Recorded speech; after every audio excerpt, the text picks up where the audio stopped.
Shalom,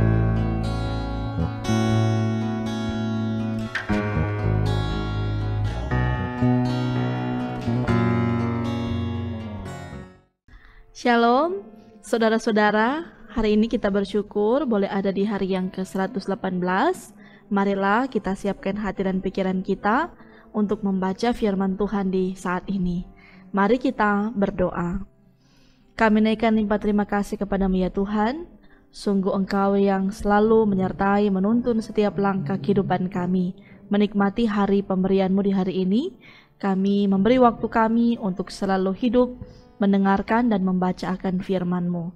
Tuntunlah kami semua untuk kami dapat membaca firman-Mu dengan giat dan tekun, sehingga kami dapat memperlakukannya setiap hari dalam kehidupan kami. Inilah doa kami ya Tuhan, di dalam nama Tuhan Yesus kami berdoa. Amin.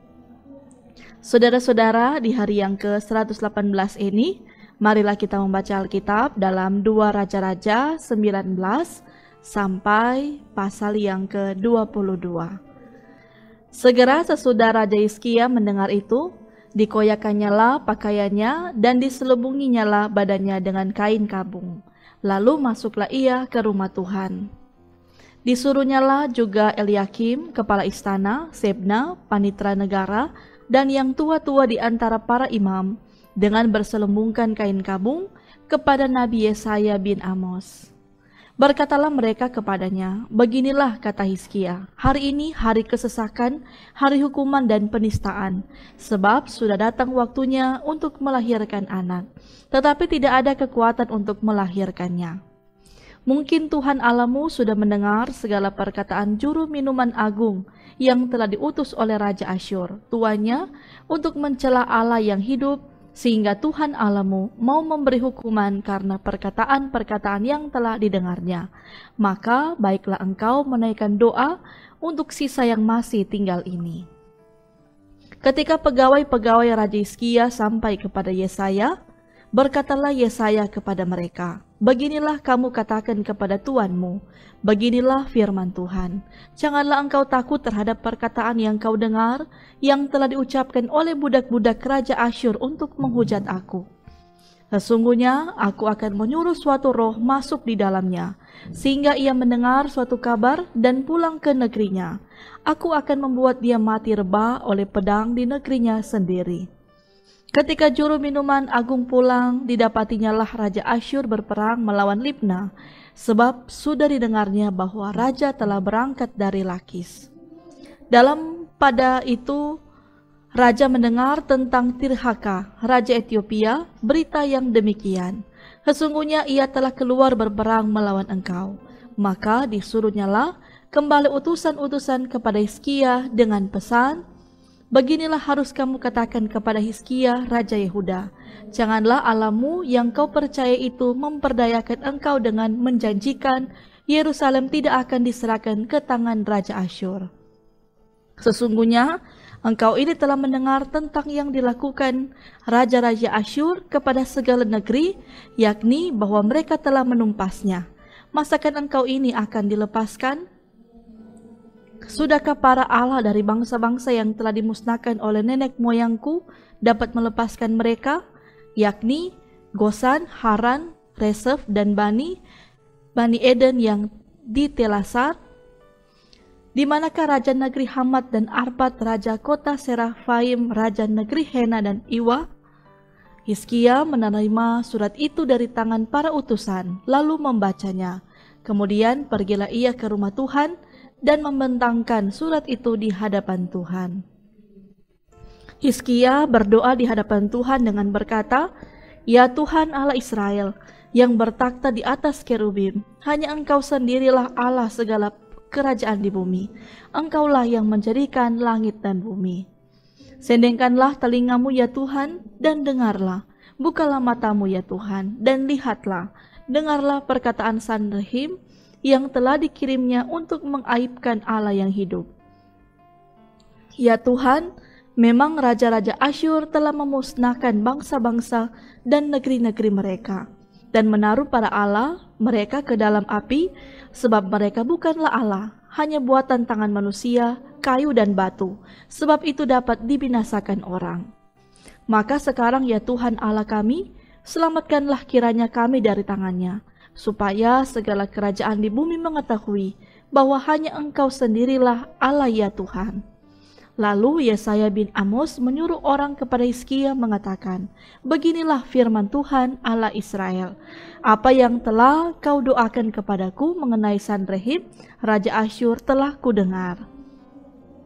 Inilah firman yang telah diucapkan Tuhan mengenai dia, anak darah, yaitu putri Sion telah menghina engkau, telah mengolok-olokkan engkau, dan putri Yerusalem telah geleng-geleng kepala di belakangmu. Siapakah yang engkau celah dan engkau hujat? Terhadap siapakah engkau menyaringkan suaramu dan memandang dengan sombong? Terhadap yang Maha Kudus Allah Israel? Dengan perantaran utusan-utusanmu engkau telah mencela Tuhan, dan engkau telah berkata, dengan banyaknya keretaku aku naik ke tempat-tempat tinggi di pegunungan, ke tempat yang paling jauh di gunung Libanon.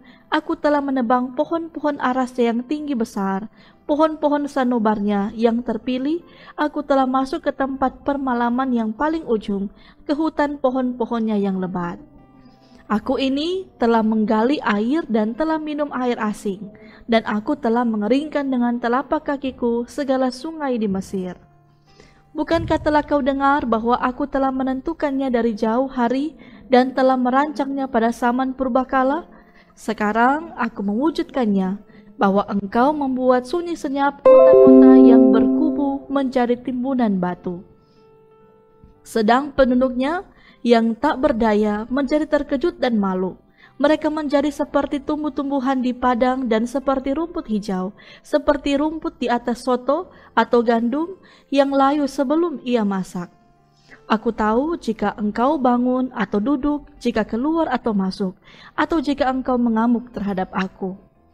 Oleh karena engkau telah mengamuk terhadap aku, dan kata-kata keangkuhanmu telah naik sampai ke telingaku, maka aku akan menaruh kelikirku pada hidungmu dan kekangku pada bibirmu, dan aku akan memulangkan engkau melalui jalan dari mana engkau datang. Dan inilah yang akan menjadi tanda bagimu, hai Hizkia. Dalam tahun ini orang makan apa yang tumbuh sendiri, dan dalam tahun yang kedua apa yang tumbuh dari tanaman yang pertama, tetapi dalam tahun yang ketiga menaburlah kamu, menuai, membuat kebun anggur dan memakan buahnya. Dan orang-orang yang terluput di antara kaum Yehuda, yaitu orang-orang yang masih tertinggal, akan berakar pula ke bawah dan menghasilkan buah ke atas. Sebab dari Yerusalem akan keluar orang-orang yang tertinggal, dan dari Gunung Sion orang-orang yang terluput. Giat cemburu Tuhan semesta alam akan melakukan hal ini. Sebab itu beginilah firman Tuhan mengenai Raja Asyur. Ia tidak akan masuk ke kota ini dan tidak akan menembakkan panah ke sana. Ia juga tidak akan mendatanginya dengan perisai dan tidak akan menimbun tanah menjadi tembok untuk mengepungnya. Melalui jalan dari mana ia datang, ia akan pulang. Tetapi ke kota ini, ia tidak akan masuk. Demikianlah firman Tuhan. Dan aku akan memagari kota ini untuk menyelamatkannya, oleh karena aku dan oleh karena Daud hambaku. Maka pada malam itu keluarlah malaikat Tuhan, lalu dibunuhnyalah 185.000 orang di dalam perkemahan Asyur. Keesokan harinya, pagi-pagi tampaklah semuanya bangkai orang-orang mati belaka. Sebab itu berangkatlah Sanherib, Raja Asyur, dan pulang, lalu tinggallah ia di Niniwe. Pada suatu kali ketika ia sujud menyembah di dalam kuil Nisrok, Allahnya, maka Adramelek dan Sareser anak-anaknya membunuh dia dengan pedang, dan mereka meloloskan diri ke tanah Ararat. Kemudian Esarhadon anaknya menjadi raja menggantikan dia. Pada hari-hari itu Hizkia jatuh sakit dan hampir mati. Lalu datanglah Nabi Yesaya bin Amos dan berkata kepadanya, beginilah firman Tuhan, sampaikanlah pesan terakhir kepada keluargamu, sebab engkau akan mati, tidak akan sembuh lagi.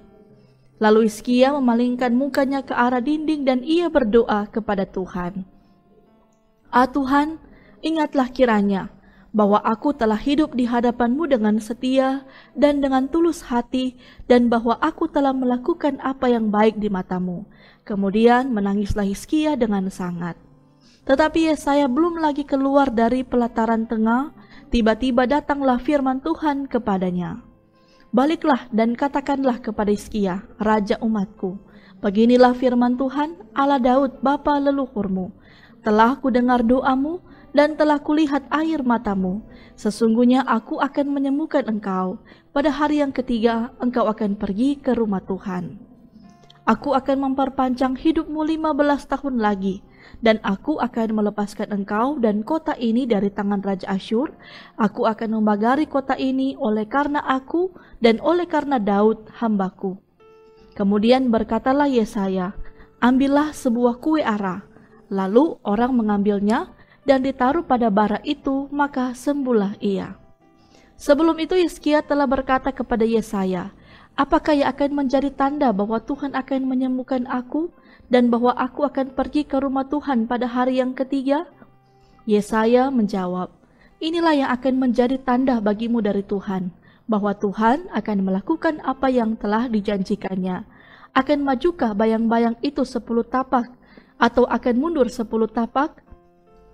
Hizkia berkata, itu perkara ringan bagi bayang-bayang itu untuk memanjang 10 tapak. Sebaliknya, biarlah bayang-bayang itu mundur ke belakang 10 tapak. Lalu berserulah Nabi Yesaya kepada Tuhan, maka dibuatnyalah bayang-bayang itu mundur ke belakang 10 tapak, yang sudah dijalani bayang-bayang itu pada penunjuk matahari buatan Ahaz.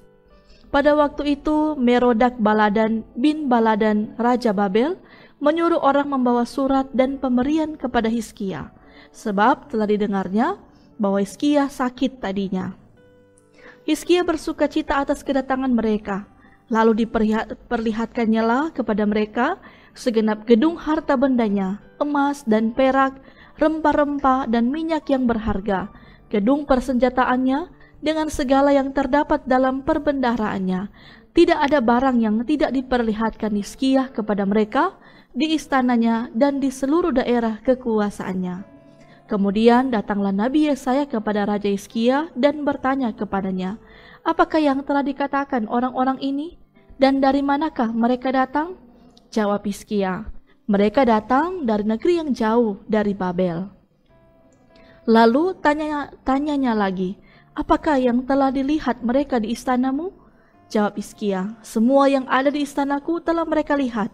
Tidak ada barang yang tidak kuperlihatkan kepada mereka di perbendaharaanku. Lalu Yesaya berkata kepada Hizkia, dengarkanlah firman Tuhan. Sesungguhnya suatu masa akan datang bahwa segala yang ada dalam istanamu dan yang disimpan oleh nenek moyangmu sampai hari ini akan diangkut ke Babel. Tidak ada barang yang akan ditinggalkan. Demikianlah firman Tuhan.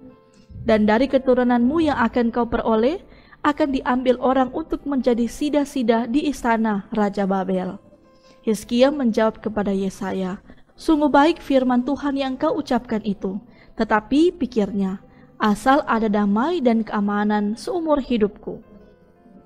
Selebihnya dari riwayat Hizkia, segala kepahlawanannya dan bagaimana ia membuat kolam dan saluran air dan mengalirkan air ke dalam kota, bukankah semuanya itu tertulis dalam kitab sejarah Raja-Raja Yehuda? Kemudian Hizkia mendapat perhentian bersama-sama dengan nenek moyangnya, maka Manasye anaknya menjadi raja menggantikan dia. Manasye berumur 12 tahun pada waktu ia menjadi raja, dan 55 tahun lamanya ia memerintah di Yerusalem. Nama ibunya ialah Hefsibah. Ia melakukan apa yang jahat di mata Tuhan, sesuai dengan perbuatan keji bangsa-bangsa yang telah dihalau Tuhan dari depan orang Israel. Ia mendirikan kembali bukit-bukit pengorbanan yang telah dimusnahkan oleh Hizkia, ayahnya. Ia membangun mesbah-mesbah untuk Baal, membuat patung Asyera seperti yang dilakukan Ahab, Raja Israel, dan sujud menyembah kepada segenap tentara langit dan beribadah kepadanya. Ia mendirikan mesbah-mesbah di rumah Tuhan, walaupun sehubungan dengan rumah Tuhan, dengan rumah itu Tuhan telah berfirman, di Yerusalem aku akan menaruh namaku. Dan ia mendirikan juga mesbah-mesbah bagi segenap tentara langit di kedua pelataran rumah Tuhan. Bahkan ia mempersembahkan anaknya sebagai korban dalam api, melakukan ramal dan telaah, dan menghubungi para pemanggil arwah dan para pemanggil roh peramal. Ia melakukan banyak yang jahat di mata Tuhan, sehingga ia menimbulkan sakit hatinya. Ia menaruh juga patung Asyera yang telah dibuatnya dalam rumah, walaupun sehubungan dengan rumah itu Tuhan telah berfirman kepada Daud dan kepada Salomo anaknya, dalam rumah ini dan di Yerusalem yang telah kupilih dari antara segala suku Israel, aku akan menaruh namaku untuk selama-lamanya. Aku tidak akan membiarkan bangsa Israel lagi dibawa keluar dari tanah yang telah kuberikan kepada nenek moyang mereka, asal saja mereka tetap berbuat tepat seperti yang telah kuperintahkan kepada mereka dan tepat menurut hukum yang telah diperintahkan kepada mereka oleh hambaku Musa.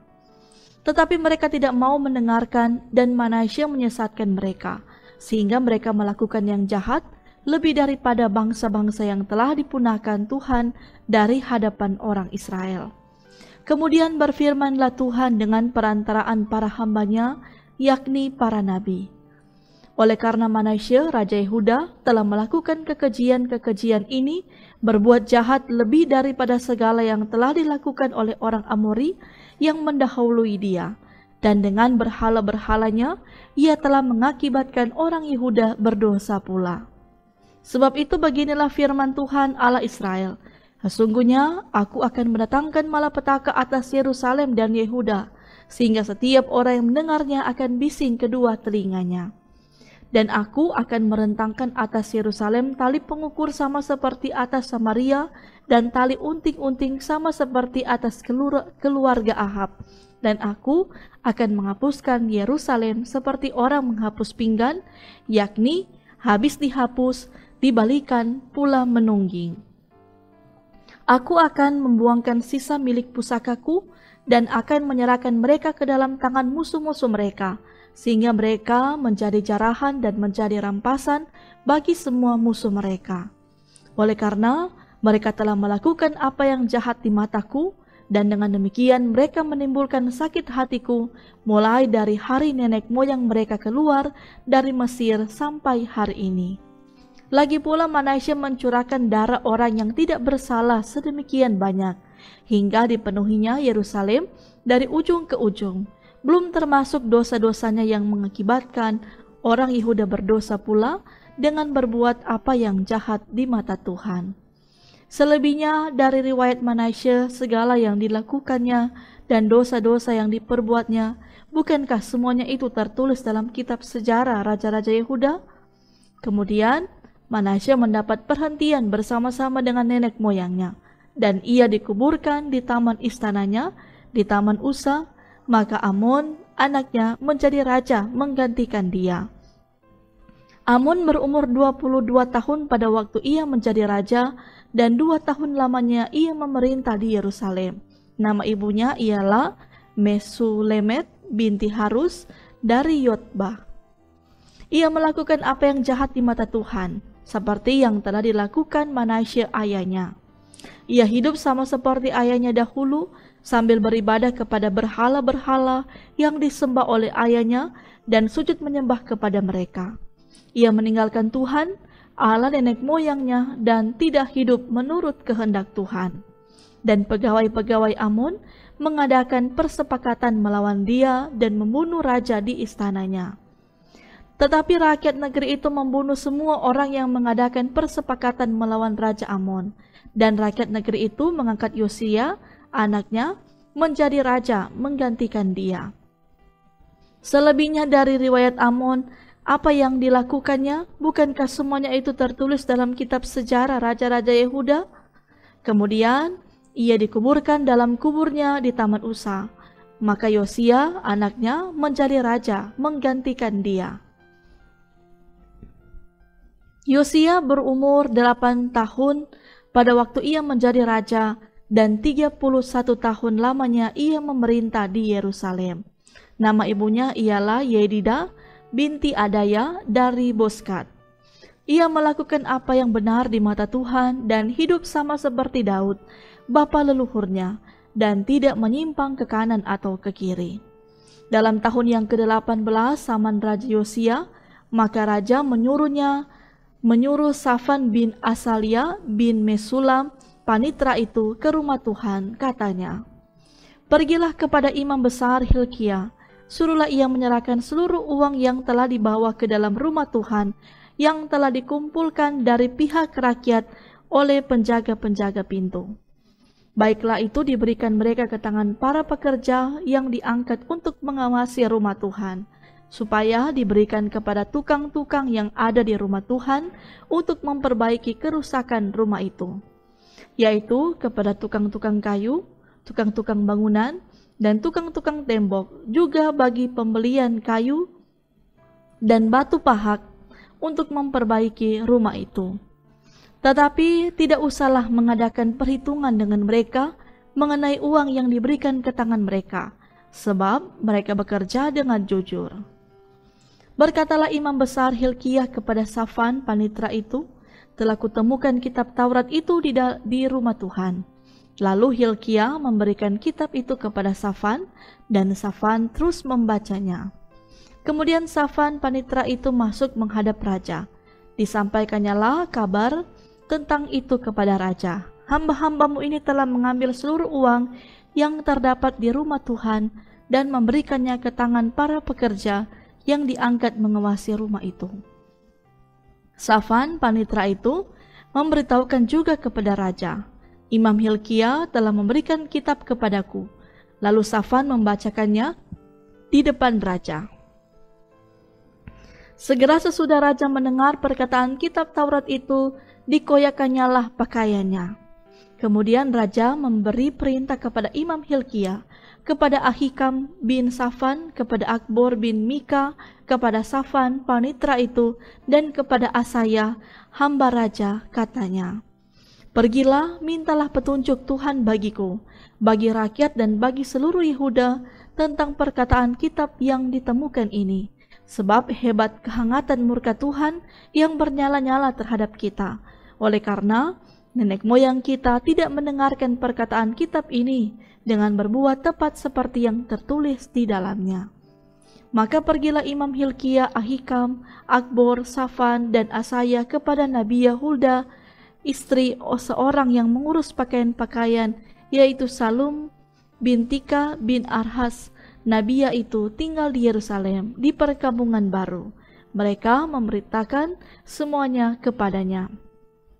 Perempuan itu menjawab mereka, "Beginilah firman Tuhan Allah Israel, katakanlah kepada orang yang menyuruh kamu kepadaku, beginilah firman Tuhan, sesungguhnya aku akan mendatangkan malapetaka atas tempat ini dan atas penduduknya, yakni segala perkataan kitab yang telah dibaca oleh Raja Yehuda. Karena mereka meninggalkan aku dan membakar korban kepada Allah lain dengan maksud menimbulkan sakit hatiku dengan segala pekerjaan tangan mereka. Sebab itu, kehangatan murkaku akan bernyala-nyala terhadap tempat ini dan tidak padam-padam. Tetapi kepada Raja Yehuda yang telah menyuruh kamu untuk meminta petunjuk Tuhan, harus kamu katakan demikian, beginilah firman Tuhan, Allah Israel, mengenai perkataan yang telah kau dengar itu. Oleh karena engkau sudah menyesal dan engkau merendahkan diri di hadapan Tuhan pada waktu engkau mendengar hukuman yang kufirmankan terhadap tempat ini dan terhadap penduduknya, bahwa mereka akan mendahsyatkan dan menjadi kutuk, dan oleh karena engkau menggoyahkan pakaianmu dan menangis di hadapanku, aku pun telah mendengarnya, demikianlah firman Tuhan. Sebab itu, sesungguhnya aku akan mengumpulkan engkau kepada nenek moyangmu, dan engkau akan dikebumikan ke dalam kuburmu dengan damai, dan matamu tidak akan melihat segala malapetaka yang akan kudatangkan atas tempat ini. Lalu mereka menyampaikan jawab itu kepada raja. Demikianlah saudara-saudara untuk bacaan firman Tuhan kita di saat ini. Mari kita berdoa.